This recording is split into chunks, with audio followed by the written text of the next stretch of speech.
Aujourd'hui, il est question de jouets. Est-ce que j'avais des jouets quand j'étais petite? Qu'est-ce que je faisais avec?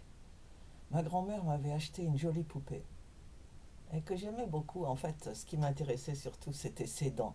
Elle avait deux petites dents et je l'avais baptisée Rénal, qui était en fait le nom du fabricant.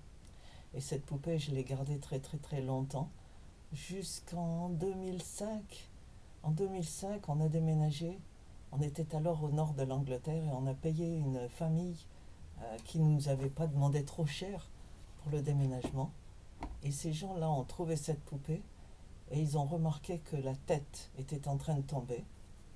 Et ils ont jeté la tête. Sans rien me dire, je n'ai retrouvé que le corps de la poupée quand j'ai ouvert les cartons. Je l'ai gardée un certain temps en me demandant ce que j'allais faire. Mais il n'y avait rien à faire et j'ai fini par la jeter. Et Isabelle m'a fait cadeau d'une nouvelle poupée qui est dans ma chambre maintenant et qui me regarde. Je n'ai pas vraiment beaucoup joué avec Rénal en fait. Ce que je faisais surtout, c'est de lui donner à manger. Euh, Bien sûr, elle ne pouvait rien manger, mais j'essayais de lui donner à manger puisqu'elle avait la bouche entr'ouverte. Par contre, en fait de jouer, je n'avais vraiment pas de jouets et chez mes grands-parents, je ne jouais pas. Ce que je faisais, c'est que ma grand-mère m'avait donné des tas de vieilles chemises de nuit un peu déchirées et surtout beaucoup de dentelles, des rouleaux de petites dentelles euh, qu'originellement on cousait sur les vêtements dans les années 1900. Et j'utilisais ces rouleaux pour me décorer et j'avais l'habitude de fabriquer des pièces de théâtre, d'inventer des pièces de théâtre.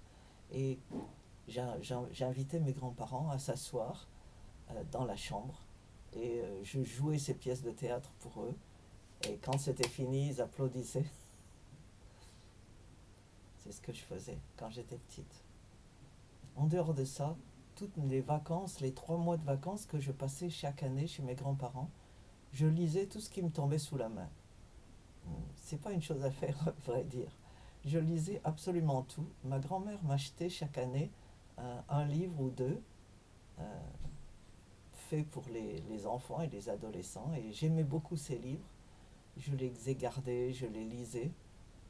Elle m'introduisait également à la littérature du 19e siècle, en particulier les romantiques. Son mari l'avait vraiment éduquée. Et ça, c'était très intéressant en fait. Elle n'avait jamais été plus loin que l'école primaire, parce que c'est ce qui se passait avec les filles à l'époque.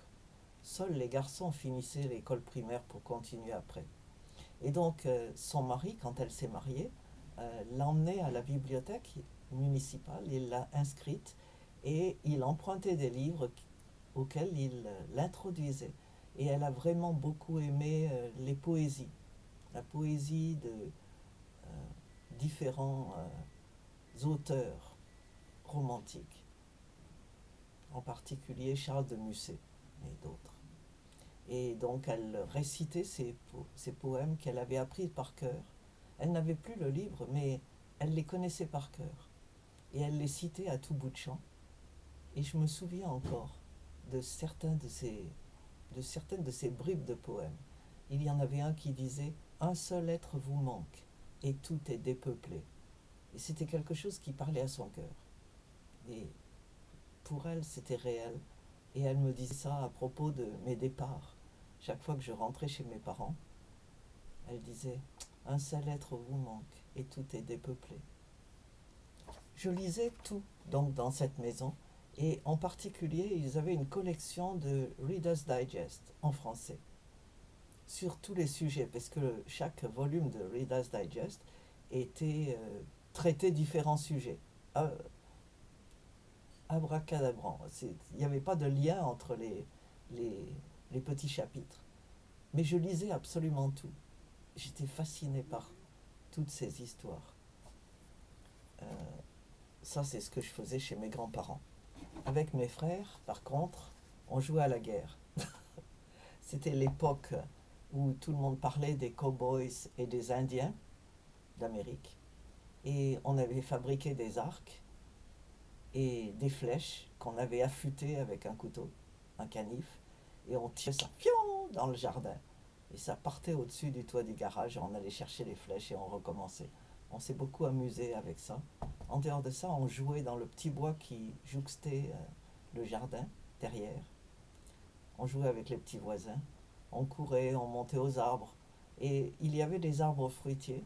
Je pense que c'était des pruniers. Et on avait tellement peur que les autres voisins viennent les manger qu'on les mangeait verts. Les prunes vertes. Et après, bien sûr, on avait mal au ventre. Oui. Mais ça, c'était un détail.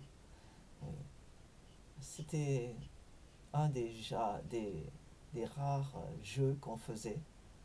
Je pense qu'on avait aussi des jeux de société, mais j'ai complètement oublié de quoi il s'agissait. Pour moi, ce qui comptait, chaque minute que j'avais de libre, je lisais des livres. Tout ce qui me tombait sous la main.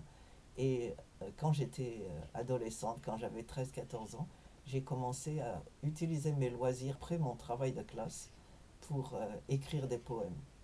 J'ai écrit beaucoup de poèmes et quelques-uns de ces poèmes ont aujourd'hui été publiés.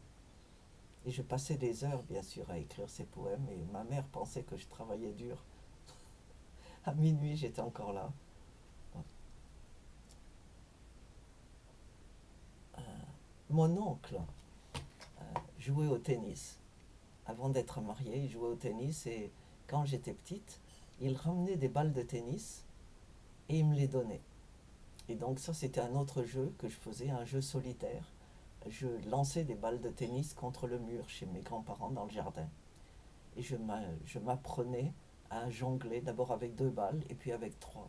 J'ai même essayé 4, mais je crois que ça n'a pas bien marché. Mais 3 balles, je jonglais probablement au moins une demi-heure par jour. Et j'aimais beaucoup cet exercice-là. Voilà.